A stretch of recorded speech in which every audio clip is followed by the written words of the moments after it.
വേണ്ടി വന്നാൽ അതിർത്തികൾക്കപ്പുറത്തെ തീവ്രവാദ ലക്ഷ്യങ്ങൾ ഇല്ലാതാക്കാൻ ഇന്ത്യക്ക് കഴിവുണ്ടെന്ന് പ്രതിരോധ മന്ത്രി രാജ്നാഥ് സിംഗ്. ആവശ്യമെങ്കിൽ അതിർത്തിക്കപ്പുറത്തെ തീവ്രവാദ വിഘടനവാദികളെ ഇന്ത്യ ഇല്ലാതാക്കുക തന്നെ ചെയ്യുമെന്നും പ്രതിരോധ മന്ത്രി വ്യക്തമാക്കി. ഏതാനും മാസങ്ങൾക്കുള്ളിൽ തന്നെ 300 മുതൽ 400 വരെ വെടിനിർത്തൽ നിയമലംഘനങ്ങളാണ് പാകിസ്ഥാൻ നടത്തിയതെന്നും എന്നാൽ ഇന്ത്യൻ സേന ഉചിതമായ മറുപടി നൽകിക്കൊണ്ടിരിക്കുകയാണെന്നും ANI എഡിറ്റർ സ്മിത പ്രകാശ് നടത്തിയ അഭിമുഖത്തിൽ കേന്ദ്ര പ്രതിരോധ മന്ത്രി പറഞ്ഞു. നമ്മുടെ ഭൂമി കൈവശപ്പെടുത്താൻ ശ്രമിക്കുന്നത് ലോകത്തെ ഏത് രാജ്യമായാലും തങ്ങളുടെ ഭൂമി ആരുടെ കയ്യിലും പോകാതിരിക്കാനുള്ള ശക്തിയും കഴിവും ഇന്ത്യക്കുണ്ടെന്നും പ്രതിരോധ മന്ത്രി ഓർമ്മിപ്പിച്ചു. 50 साल के बाद 2020 में बुलेट्स चली हैं लाइन ऑफ एक्चुअल कंट्रोल पर. आप रक्षा मंत्री हैं, आपको क्या लगता है कि शांति की कोई संभावनाएं आपको जरा भी दिख रही हैं? भारत तो सदैव से ही विश्व शांति का पुजारी रहा है. केवल भारत और चाइना के बीच ही शांति भारत नहीं चाहता रहा है. भारत तो विश्व शांति का पुजारी रहा है. हम शांति तो सदैव चाहते हैं. पर ये तो गोल हुआ ना सर, ये तो एक जैसे कहते हैं कि एक पॉलिसी मैटर है कि शांति. कौन कहेगा कि हम शांति नहीं चाहते? शांति तो हर मुल्क कहता है कि हमें शांति चाहिए, लेकिन एक एक्सपेंशनिस्ट गोल है चाइना का, दूसरों की जमीन हड़पने का. ऐसी स्थिति में शांति कैसे हो सकती है किसी भी मुल्क के साथ? नहीं, यदि कोई देश विस्तारवादी है, एक्सपेंशनिस्ट है और भारत के भूमि पर कब्जा करने के लिए कोई कोशिश करता है, तो कि टुकड़े को हड़पने की कोशिश करता है, तो भारत के अंदर वह ताकत है, भारत के अंदर वह कुवत है कि किसी भी सूरत में अपनी ज़मीन को किसी दूसरे देश के हाथ में नहीं जाने देगा, चाहे दुनिया का कोई भी देश हो.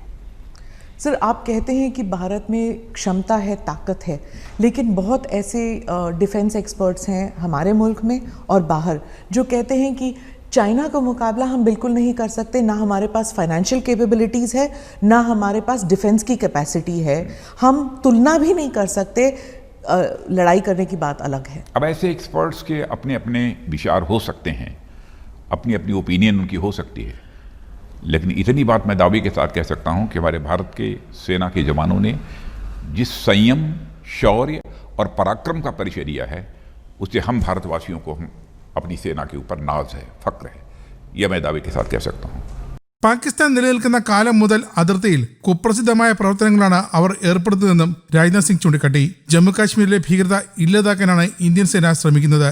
ഈ വർഷം മാത്രമല്ല, ഭീകരത ഇല്ലാതാക്കാൻ ആവശ്യമെങ്കിൽ അതിർത്തിക്കപ്പുറത്തേക്ക് കടക്കുവാനും ആവശ്യമെങ്കിൽ തീവ്രവാദ ഒളിത്താവളങ്ങളെ ആക്രമിക്കാൻ കഴിയുമെന്നും ഇന്ത്യൻ സേന നേരത്തെ തന്നെ തെളിയിച്ചിട്ടുണ്ട്. വേണ്ടി വന്നാൽ തങ്ങൾ ഇനിയും ഇത് ആവർത്തിക്കുമെന്നും രാജ്നാഥ് സിംഗ് ചൂണ്ടിക്കാട്ടി.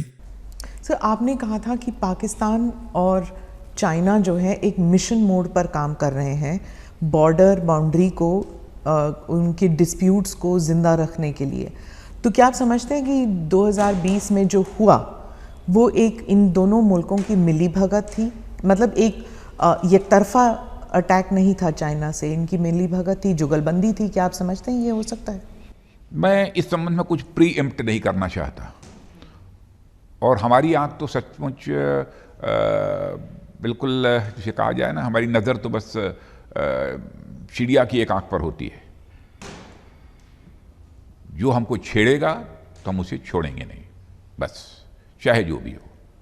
वैसे हमारी कोशिश यही होती है कि हम सभी के साथ अपने अच्छे रिश्ते बनाकर रखें. सर, बट 2 फ्रंट वॉर के बारे में तो कई अरसे से बात चल रही है कि ये 2 फ्रंट वॉर हो रहा है, होने की बात अलग है.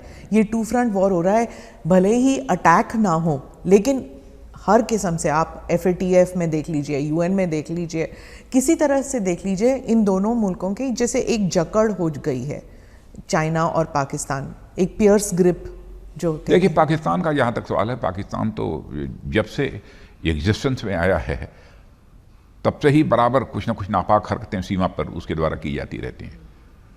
और सीज फायर वायलेशन का जहाँ तक सवाल है, 200, 250, 300, 400 बार बराबर वो सीज फायर वायलेशन कभी कभी महीनों में ही करता रहता है, सिलसिला जारी रहता है. लेकिन हमारे सेना के जवान बराबर उसको मुंह तोड़ जवाब देते रहते हैं. और भारत के जवानों ने यह सिद्ध करके दिखा दिया है कि केवल इस पार से ही नहीं, आतंकवाद का सफाया करने के लिए उस पार भी जाकर आतंकवादी ठिकानों पर हमले करने की जरूरत होगी तो भारत कर सकता है. भारत के अंदर वह कुवत है, ताकत है, ये हमने सिद्ध कर दिया है. आप क्रॉस बॉर्डर के लिए कह रहे हैं, क्रॉस बॉर्डर जो मुझे कहना था वो कह दिया मैंने. डिफेंस डेस्क, केरला कौमुदी.